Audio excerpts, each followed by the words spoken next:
নমস্কার বন্ধুরা, শুভলয় রান্নার ঘরে আপনাদের স্বাগত। আজ বানাবো গঙ্গার গলদা চিংড়ি রেসিপি। নিয়ে নিয়েছি 500 গ্রাম গলদা চিংড়ি আছে। এটা ধুয়ে পরিষ্কার করে নেব। প্রথমে ছাড়িয়ে নেব ভালো করে। 4 পিস চিংড়ি মাছ নিলাম, দিয়ে দিলাম সর্ষের তেল,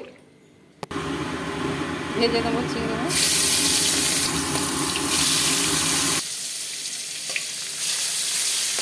উল্টো করে লাল করে ভেজে নিতে হবে। চিংড়ি মাছটা ভাজা হয়ে গেছে, তুলে নেব।